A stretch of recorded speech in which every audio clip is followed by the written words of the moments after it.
ꯑꯩꯅ ꯉꯁꯤ ꯁꯦꯝꯖꯔꯤꯕ ꯚꯤꯗꯤꯑꯣꯁꯤ ꯃꯅꯤꯄꯨꯔꯒꯤ ꯃꯤꯌꯥꯝ ꯑꯃꯗꯤ ꯐꯤꯂꯝꯕꯨ ꯅꯨꯡꯁꯤꯕꯤꯕ ꯑꯥꯔꯠꯄꯨ ꯁꯧꯒꯠꯄꯤꯕ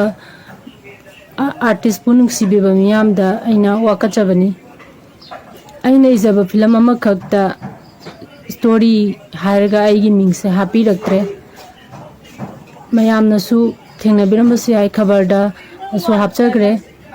अदुगा अइ वाकटपा याबा फिल्म फोरमदसु वाकचरे अदुबु अइगी वाकचे कनामतना ताबीद्रे याम सेंगना हायबदा लायरबा मिचंग लेजदबा मीगी मतेंग पांगबीनबा मिचंग संगत जंगबीनबा कनामता लेते हाबदो अइ हंतकी अइगी मतांगसिदा मिटसिना याम सेंग सेंगना उजरे हायतारे वारिसे कमाय तौबनो हायबदा फिल्म सिगी प्रोड्यूसर दी ओइबा अदुबु माना मसा थबक तवेना प्रोड्यूसर की मिंग हापा यादेना मी अतोपगी ममिंगदा हापगा फिल्म सिदा एक्टर ओइना सरुग यारगा प्रोडक्शन कंट्रोलर की थबकसु तौरिबी सुहेला पाउनम उरिपोक्तगी माना अइंगोंदा माना फिल्म सिगी डायरेक्टर ओइरिबा थोइबनिंग थौसिदा सुमायना नंग खंगना जाना राइटर लेरगदी वारी अमता यनसि कोसेन हायना हाइबे मतुंगिना थोइबना अइंगोंदा फिल्म अमा तौसी सिगी वारिसे नंग इयोना हायरकपदगी अइना वारिसे इजगिबनी वारिसे इबा होरकपदा सुहेला पाउनमना अइंगोंदा मागी अपाम्बा करेक्टर खरा खक हाय मा इसै सकपी ओहनबियु इसै सकपी ओइबा पामी अदुगा इचे बेनाउसिना मागी बनाउ नुपी ओहनसिना हाय आई याम सेंगना हायबदा फिल्म की ओइना देहंदकना हानबो ओइगदबनी हाना शॉर्ट फिल्म गुम्बा लीला गुम्बदे दुम तवे अदु फिल्म की ओइना देहंदकना हानबो ओइगनी अदुना मयामना स्टोरी से कनागिनोना थिरकपा मतमदा आइगी मिंग लाकदबनीना अदो वारी से इनब होनबदा सागनब होनबदा कमाइन तौर फजहनगनी कमाइन तौरगा मीना पाम्बा वारिंग खौ हेनगदगेना याम वाना हिंग नुंथिन तुमदगै आई अनौबनिको मीना आइसे अनौबा ओइना थोलागा अनौबना तौबा थबक हायबदी नौना थोलकपा मीसिदबो मीना किदंग मित थाकपा थुपतबदो अदुना अनौबा मीना तौबसे नातै चादे हागिनिको ना आइना याम वाना फजनबा कमाइन तौर डायलॉग कमाइन फजहनजिगे वारी से कमाइन फजहनजिगे ना वाना खनरगा इजबने ख्वाइदगी लाइबक थीरिजे फिल्म से लोइना लोइरे नंबर लोइरे फिल्म सिदसो आइना असिस्टेंट डायरेक्टर की थबक सोइन तौजबने फिल्म अमगी असिस्टेंट अमना तौगदबा मथौ आई लोइ फिल्म से हौबदगी लोइबो आई नंबर यावी अदुगा आई प्रोम आइना तौई अदुगा ड्रेस की अदैदी सिन कंटिन्यूटी की कई आइना आई असिस्टेंट की मथौमा आई चप चाना दुम तौजे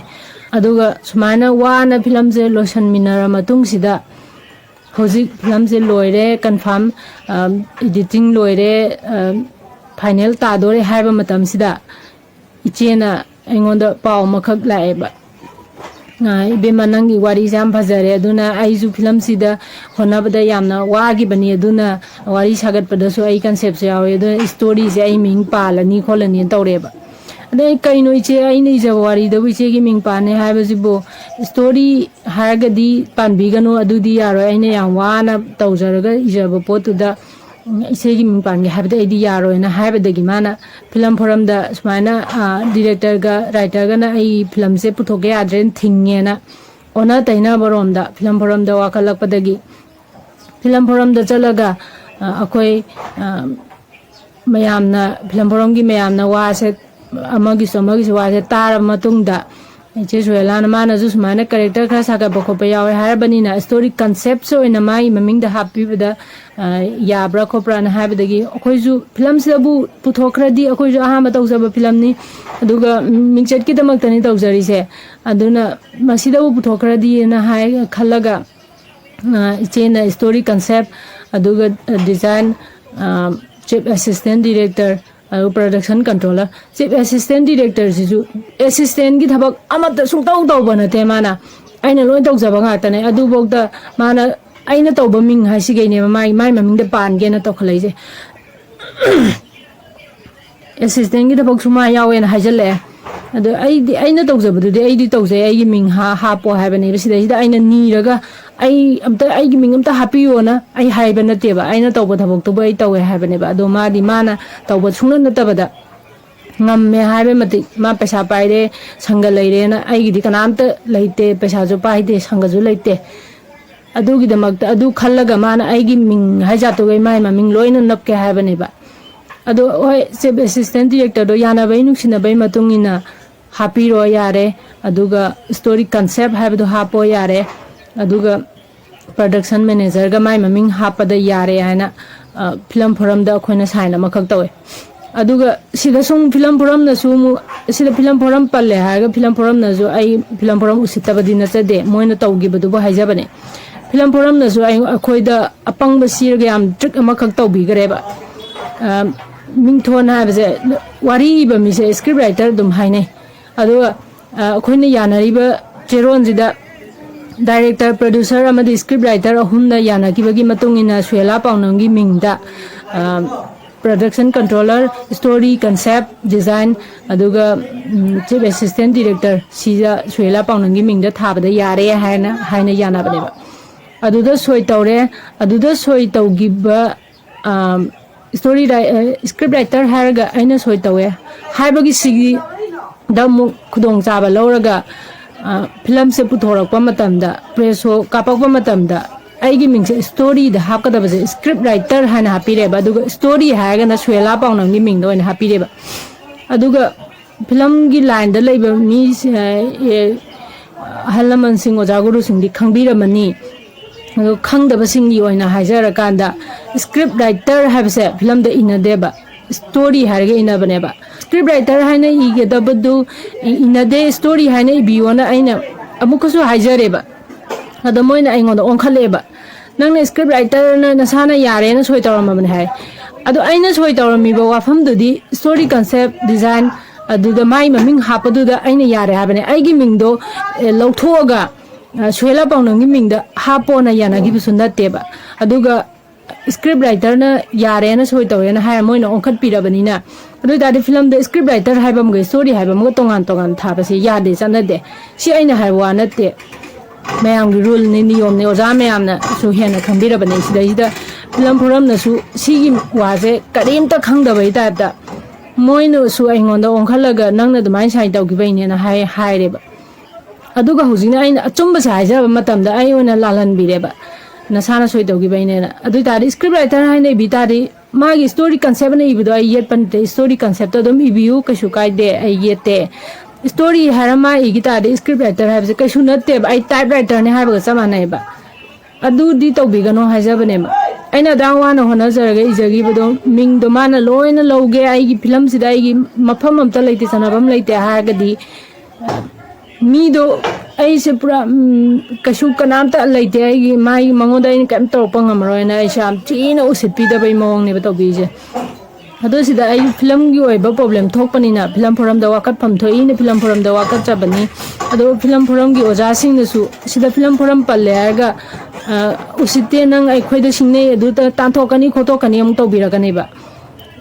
film forum ai thawai yaujan film je punsi khwaidigi choice ai pamje film ne na khala yaujare ne tawjare ne film se am nuksi jabagi thaja jabai da magta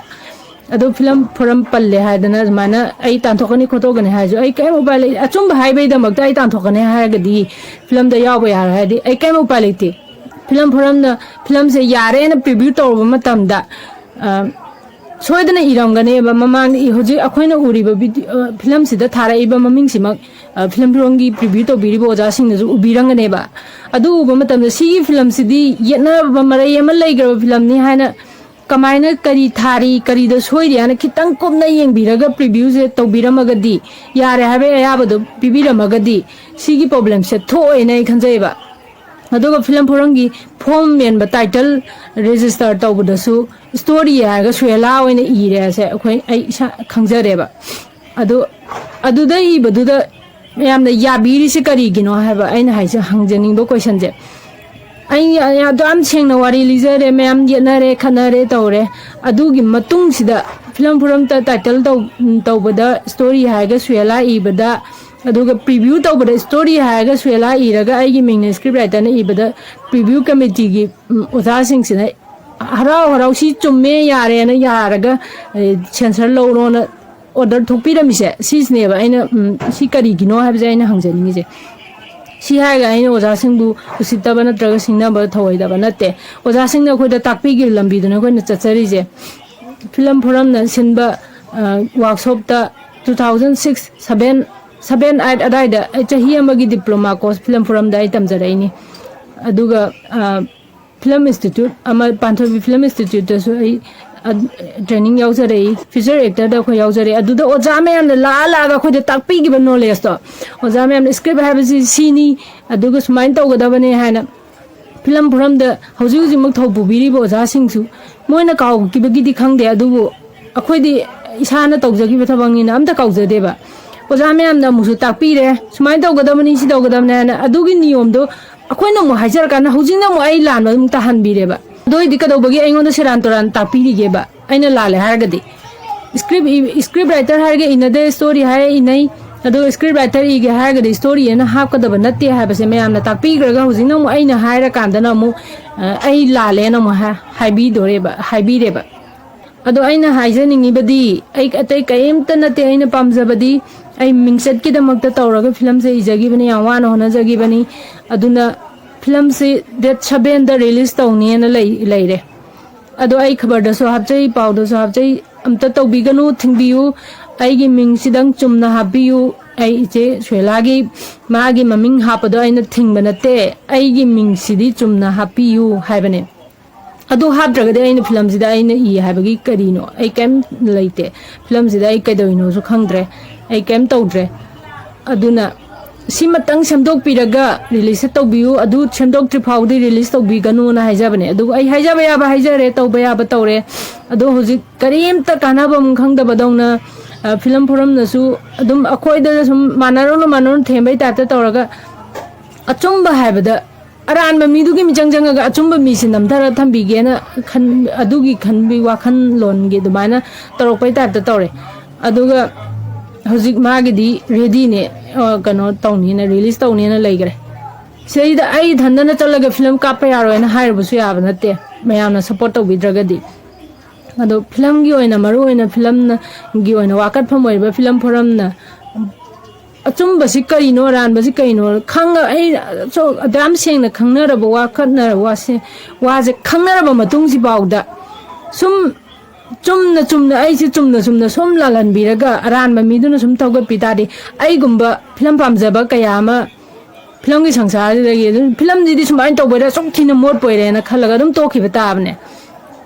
tokibada akhoi ma tokibada film forum da di kemta mangja balera moi manipur gi miyam da su kemta mangja badi lera moi adubu akhoi ai gumba kaya magi character career me ama mangi base sigi da makta di kemta khambi deba producer gi pesa mangani haiba gi di ki biye me amna noina film thinga gi di producer pesa mangani haiba gi di me amna loina pakhat pieba aduga nongna film bu pamjena I babu pamjena changjan jaraiba akhoi gi career ji di kemta khambi deba akhoi na mangi ba matam akhoi jo mai pa na dai oja myam na thing myam yaw ne film kasum kana ba na te tawrunu kholono na habda akhoi na film je kangkhat jarga yam seng na habda paisa paiba sangalaiba acho sang singi michang khaktang changani haibagi mawang ama yam seng na hanta ki matang da uba phang hana di film da wari da katang uram mane si poche adu wanda ki matang di yam seng na mit sina uba phang jare adu achumba tawbiba pambiba film bu nungsibiba artist bu yokhat kena khanbiba singna ai gi teng pangbiraga ai khakki wana tana ai gumba nongna hogaleiba mayamgi career gi damakta khanbiraga achumba ma tawdri phawa asengba ma yanaba ma leitri bawbudi si film je release tawbidaba haina tawbidana ba haina mayamda hajaningi sengna habada khoi nomagi suraga chajaba kemta leijadaba imungni adubu arche pamjaba idamakta sumana thokcharaga aina heng sidri bawa ai arche tawjage ko na khanjaraga sugam nusina pamjana tawjariba thabak se si ai gumba kayama film jibu sumai tawbada chok thina mot poire sumai tawbare na myam sumai na myam sum lakhraga di manipur film di kuya roi bu mudba ꯁꯨꯝ ꯁꯤꯁꯨ ꯁꯤꯗꯔꯛꯏ ꯑꯗꯨꯝ ꯁꯤꯗꯔꯛꯏ ꯑꯗꯨꯕꯨ ꯀꯃꯥꯏꯅ ꯇꯧꯔꯒ ꯑꯃꯨꯛ ꯍꯪꯀꯠꯄ ꯌꯥꯒꯅꯤ ꯀꯔꯝꯕ ꯃꯑꯣꯡꯗ ꯍꯪꯀꯠꯄ ꯌꯥꯒꯅꯤ ꯍꯥꯏꯅ ꯈꯟꯅꯕꯤꯕꯒꯤ ꯃꯍꯨꯠꯇ ꯁꯨꯃꯥꯏꯅ ꯁꯨꯝ ꯅꯝꯊꯔꯒ ꯇꯧꯕꯤꯔꯒꯗꯤ ꯍꯧꯖꯤꯛ ꯆꯥꯎꯔꯦ ꯑꯩ ꯐꯝ ꯄꯥꯏꯔꯦ ꯑꯆꯧꯕ ꯃꯤ ꯑꯣꯏꯔꯦ ꯑꯩꯃꯨꯛ ꯈꯪꯕ ꯍꯩꯕ ꯂꯩꯇ꯭ꯔꯦꯅ ꯂꯩꯔꯤꯕ ꯃꯤꯁꯤꯡꯁꯦ ꯃꯣꯏꯁꯨꯅꯦ ꯑꯩꯈꯣꯏꯗꯧꯅ ꯑꯅꯧꯕ ꯑꯣꯏꯅ ꯊꯣꯛꯂꯛꯈꯤꯕ ꯉꯥꯛꯇꯅꯦꯕ ꯀꯅꯥꯁꯨ ꯃꯃꯥꯅ ꯄꯣꯛꯂꯛꯄꯗꯒꯤ ꯀꯅꯥꯁꯨ ꯈꯪꯉꯒ ꯍꯩꯔꯒ ꯂꯣꯏꯅ ꯄꯣꯛꯂꯛꯄ ꯑꯝꯇ ꯅꯠꯇꯦꯕ ꯍꯩꯇ ꯈꯔ ꯋꯥꯅ ꯍꯣꯠꯅꯖꯈꯤꯕ ꯄꯣꯠꯇꯣ ꯀꯩꯁꯨ ꯂꯩꯇꯅ ꯃꯥꯡꯍꯟꯕꯤꯕꯁꯤꯗꯤ ꯇꯧꯕꯤꯒꯅꯨ ꯍꯥꯏꯕꯅꯦ ꯑꯗꯨꯒ ꯁꯨꯃꯥꯏꯅ ꯁꯨꯝ ꯑꯩꯒꯨꯝꯕ ꯀꯌా ꯑꯃ ꯅꯝꯊꯔ ꯁꯨꯝ ꯇꯝꯃꯒꯗꯤ ꯍꯟꯗꯛꯀꯤ ꯃꯇꯥꯡꯁꯤꯗ ꯃꯣꯏꯅ ꯉꯝꯗꯅ ꯇꯧꯈ꯭ꯔꯦ ꯑꯩꯗꯤ ꯀꯞꯄꯒ ꯂꯥꯎꯖꯔꯁꯨ ꯈꯣꯡꯖꯔꯁꯨ ꯀꯞꯄꯒ ꯇꯨꯃꯤꯟꯅ ꯑꯗꯨꯝ ꯂꯩꯒꯅꯤ ꯀꯦꯔꯤꯌꯔꯁꯤ ꯃꯄꯥ ꯃꯥꯡ ꯑꯃꯨꯛ ꯍꯟꯅ ꯇꯧꯈꯤꯗꯕꯁꯨ ꯌꯥꯏ ꯅꯠꯇ꯭ꯔꯒꯅ ꯏꯀꯥꯏꯕ ꯁꯥꯎꯅꯤꯡꯕ ꯃꯌꯥꯝꯁꯤꯗꯒꯤ ꯈꯥꯡꯕ ꯉꯝꯗꯗꯅ ꯏꯊꯟꯗ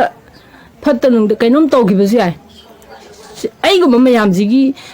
ꯗꯥꯏꯇꯁꯤ ꯀꯅꯥꯅ ꯄꯨꯕꯤꯗꯧꯔꯤꯒꯦꯕ ꯑꯗꯨꯝ ꯅꯣꯏ ꯊꯣꯛꯄꯅꯤ ꯅꯣꯏ ꯑꯗꯨꯝ ꯁꯤꯒꯦꯔꯥ ꯆꯪꯒꯦꯔꯥ ꯅꯣꯏ ꯊꯣꯛꯄ ꯑꯩꯈꯣꯏ ꯑꯗꯨꯝ ꯄꯩꯁా ꯄꯥꯏꯕ ꯃꯤꯆꯪ ꯆꯪꯅꯦꯅ ꯂꯩꯕꯤꯗꯣꯔꯤꯕ꯭ꯔꯥ ꯑꯩꯈꯣꯏꯒꯨꯝꯕ ꯃꯌꯥꯝꯁꯦ ꯑꯗꯨꯝ ꯂꯦꯝꯃ ꯑꯔꯦꯝꯕꯗ ꯑꯗꯨꯝ ꯃꯥꯡꯉꯒ ꯇꯣꯛꯀꯗꯧꯔꯤꯕ꯭ꯔꯥ ꯅꯠꯇ꯭ꯔꯒ ꯀꯔꯤꯅꯣ ꯑꯩꯈꯣꯏꯅ ꯇꯧꯗꯣꯏꯁꯤ ꯀꯩꯅꯣꯕ ꯁꯤ ꯃꯌꯥꯝꯅ ꯍꯥꯏꯕꯤꯌꯣꯕ ꯑꯩꯅ ꯍꯥꯏꯖꯅꯤꯡꯕꯗꯤ ꯑꯇꯩ ꯀꯩꯝꯇ ꯅꯠꯇꯦ ꯑꯩ ꯀꯩꯝꯇ ꯌꯦꯠꯆꯕ ꯂꯩꯖꯗꯦ ꯑꯩꯅ ꯁꯥꯏꯟ ꯇꯧꯊꯣꯛꯆꯈꯤꯕꯗꯣ ꯑꯩ ꯀꯩꯝꯇ ꯌꯦꯠꯄ ꯂꯩꯇꯦ ꯑꯩ ꯏꯁꯥꯅ ꯌꯥꯔ ꯇꯧꯈ꯭ꯔꯕꯅꯤ ꯍꯧꯖꯤꯛꯁꯨ ꯌꯦꯠꯇꯦ ꯑꯗꯨꯕꯨ ꯑꯩꯒꯤ ꯃꯤꯡ ꯑꯩꯒꯤ ꯊꯥꯐꯝ ꯊꯣꯛꯄꯗꯣ ꯑꯗꯨꯃꯗꯤ ꯃꯌꯦꯛ ꯆꯨꯝꯅ ꯐꯖꯅ ꯇꯧꯕꯤꯌꯨ ꯍꯥꯏꯖꯕꯅꯤ ꯂꯥꯏꯔꯕꯅꯦ ꯑꯩ ꯅꯪ ꯑꯩꯉꯣꯟꯗ ꯀꯩꯗꯧ ꯉꯝꯗꯣꯔꯤꯒꯦ ꯍꯥꯏꯕ ꯑꯃꯈꯛ ꯋꯥꯍꯩꯗꯨꯁꯨ ꯌꯥꯝ ꯇꯁꯦꯡꯅ ꯑꯗꯨꯝ ꯍꯥꯏꯁꯨ ꯍꯥꯏ ꯅꯣꯏꯅ ꯑꯩꯉꯣꯟꯗ ꯇꯧꯅꯤꯡꯕ ꯇꯧꯔꯣ ꯅꯣꯏ ꯀꯩꯗꯧ ꯉꯝꯗꯣꯔꯤꯒꯦꯅ ꯁꯤꯗ ꯑꯩꯈꯣꯏꯁꯦ ꯂꯥꯏꯔꯕ ꯑꯩꯈꯣꯏꯁꯦ ꯁꯨꯝ ꯀꯞꯄꯒ ꯁꯨم ꯂꯩꯗꯣꯔꯕ꯭ꯔꯥꯕ ꯀꯅꯥꯝꯇ ꯑꯩꯈꯣꯏꯒꯤ ꯄꯥꯡꯕꯤꯅꯕ ꯀꯅꯥꯝꯇ ꯁꯨꯝ ꯋꯥꯍꯩꯒꯤ ꯑꯣꯏꯅ ꯃꯅꯤꯄꯨꯔꯗ ꯑꯆꯨꯝꯕ ꯇꯧꯒꯗꯕꯅꯤ ꯑꯆꯨꯝꯕꯒꯤꯗꯃꯛꯇ ꯑꯩꯈꯣꯏ ꯂꯩ ꯍꯥꯏꯕ ꯋꯥꯍꯩꯁꯦ ꯋꯥꯍꯩ ꯈꯛꯇ ꯁꯨꯝ ꯑꯣꯏꯗꯣꯔꯕ꯭ꯔꯥ ꯀꯅꯥ ꯑꯆꯨꯝꯕ ꯇꯧꯕꯤꯕ ꯂꯩꯔꯤꯕꯒꯦ ꯑꯩꯒꯤ ꯁꯤꯃꯇꯪꯗꯤ ꯄꯥꯡꯕꯤꯌꯨ ꯑꯩ ꯈꯛꯀꯤ ꯋꯥ ꯅꯠꯇꯦ ꯑꯩꯒꯨꯝꯕ ꯃꯌꯥꯝ ꯑꯃꯒꯤ ꯃꯇꯦꯡ ꯄꯥꯡꯕꯤꯕꯅꯦꯅ ꯈꯟꯕꯤꯌꯨ ꯉꯁꯤꯁꯤꯗ ꯑꯩꯅ ꯑꯆꯨꯝꯕꯅ ꯃꯥꯏ ꯄꯥꯛꯈꯤꯕ ꯇꯥꯔꯗꯤ ꯃꯇꯨꯡꯗꯁꯨ ꯑꯆꯨꯝꯕ ꯃꯤꯅ ꯃꯥꯏ ꯄꯥꯛꯏꯀꯣꯅ ꯍꯥꯏꯕꯒꯤ ꯃꯌꯥꯝꯗꯁꯨ ꯊꯧꯅꯥ ꯑꯃ ꯁꯣꯏꯗꯅ ꯂꯥꯛꯀꯅꯤ ꯑꯗꯨ ꯅꯠꯇ꯭ꯔꯒꯗꯤ ꯆꯨꯝꯅ ꯁꯨꯝ ꯂꯥꯜ ꯑꯗꯨꯗꯤ ꯁꯤꯒꯤ ꯊꯕꯛꯁꯤꯗꯤ ꯄꯩꯁా ꯄꯥꯏꯕ ꯁꯪꯒ ꯂꯩꯕ ꯃꯤꯅ ꯅꯠꯇ꯭ꯔꯒꯗꯤ ꯇꯧꯕ ꯌꯥꯗ꯭ꯔꯦꯀꯣꯅ ꯃꯤ ꯃꯁꯥꯅ ꯄꯥꯝꯖꯕ ꯇꯦꯂꯦꯟ ꯂꯩꯖꯕ ꯃꯌꯥꯝ ꯑꯃꯗꯤ ꯃꯨꯠꯈꯤꯕ ꯃꯥꯡꯈꯤꯕ ꯇꯥꯕꯅꯦꯕ ꯑꯗꯨꯒ ꯄꯩꯁా ꯄꯥꯏꯕ ꯏꯅꯥꯛ ꯈꯨꯟꯕ ꯃꯌꯥꯝꯒꯤ ꯃꯀꯣꯟ ꯁꯥꯕ ꯃꯣꯏꯒꯤ ꯅꯨꯡꯉꯥꯏꯐꯝ ꯃꯇꯝ ꯂꯦꯟꯐꯝ ꯑꯣꯏꯔꯒ ꯑꯗꯨꯝ ꯁꯤꯈꯤꯕ ꯇꯥꯕꯅꯦ ꯐꯤꯂꯝ ꯍꯥꯏꯕꯁꯦ ꯃꯁꯤꯃꯇꯪ ꯁꯦꯡꯅ ꯆꯨꯝꯅ ꯇꯧꯕꯤꯗ꯭ꯔꯤ ꯐꯥꯎꯕ ꯐꯤꯂꯝ ꯐꯣꯔꯝꯗ ꯏꯔꯤꯕ ꯐꯣꯝꯗꯨꯗ ꯑꯩꯒꯤ ꯃꯤꯡ ꯑꯣꯟꯊꯣꯛꯄꯤꯕ ꯑꯗꯨꯒ ꯁ꯭ꯇꯣꯔꯤ ꯍꯥꯏꯔꯒ ꯑꯩꯒꯤ ꯃꯤꯡ ꯊꯥꯕꯤꯕ ꯂꯤꯔꯤꯛꯁꯀ ꯂꯩꯕꯥꯛ ꯃꯤꯌꯥꯝꯗ ꯑꯃꯗꯤ ꯐꯤꯂꯝꯕꯨ ꯅꯨꯡꯁꯤꯕꯤꯕ ꯑꯥꯔꯇꯤꯁꯄꯨ ꯌꯣꯛꯈꯠꯀꯦꯅ ꯈꯟꯕꯤꯕ ꯃꯤꯁꯤꯡꯗ ꯑꯩ ꯑꯃꯨꯛꯀꯁꯨ ꯍꯟꯅ ꯋꯥꯀꯠꯆꯔꯤ ꯑꯆꯨꯝꯕꯒꯤꯗꯃꯛꯇ ꯈꯟꯕꯤꯔꯒ ꯑꯩꯒꯤ ꯃꯇꯦꯡ ꯑꯃꯇꯪ ꯄꯥꯡꯕꯤꯌꯨ ꯍꯥꯏꯕꯁꯤꯇꯪ ꯑꯔꯣꯏꯕ ꯑꯣꯏꯅ ꯑꯩ ꯍꯥꯏꯖꯔꯤ